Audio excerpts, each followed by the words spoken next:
In my years on the bench, I've seen countless stories unfold, some routine, some unforgettable. The courtroom is where people bring their burdens, hoping for fairness and maybe a second chance. On this day, the docket was full, the air tense as usual. I listened to excuses, apologies, and pleas for leniency, always trying to see the person behind the case. It's easy to become jaded, but sometimes someone reminds you of the dignity and strength people carry. A man approached the bench, tired, unassuming, but with a quiet determination. His case was a simple parking ticket, but I sensed there was more beneath the surface. Even the smallest fines can represent the largest struggles. I greeted him, not knowing his story would soon remind us all of the power of compassion. Sometimes justice and kindness must walk hand in hand. I asked how he was doing. He answered honestly. He'd lost his job, bills were piling up, but he wasn't looking for sympathy. He was here to take responsibility, even though he had no car. To get to court, he'd walked nearly 5 miles. He could have ignored the summons, but he chose the harder path. His journey was more than physical, it was a testament to his integrity. In a world where it's easy to run from problems, he walked toward his. The courtroom fell silent, everyone recognizing the effort he'd made. He wasn't defined by his hardship, but by his actions. His 5-mile walk spoke louder than any words. He wasn't asking for a handout, just to be heard and respected. In that moment, he earned the respect of everyone present. Sometimes the greatest dignity is simply showing up.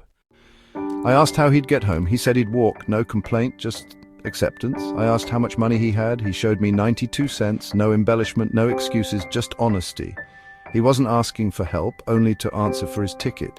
His strength was in his courage to face reality. He was a person, not a case file, a man upholding his end of the social contract. His presence was a plea for dignity, not charity. I knew I had to dismiss his case. Punishing him would be unjust. But dismissing the ticket wasn't enough.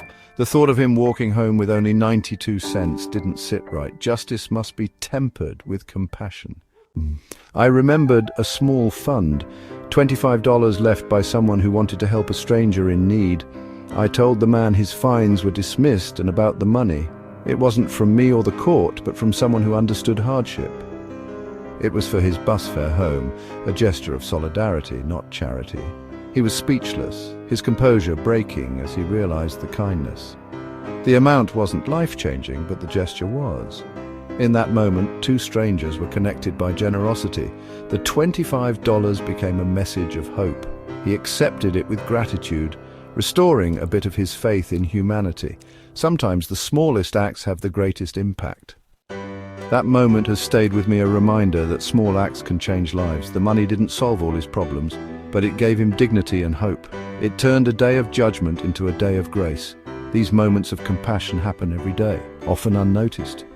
They're not grand gestures, but they bind our communities together. You don't need to be a judge or wealthy to make a difference. Notice those around you. Listen and offer kindness. A simple gesture can be a lifeline. Let's strive to be the person who leaves $25 for a stranger.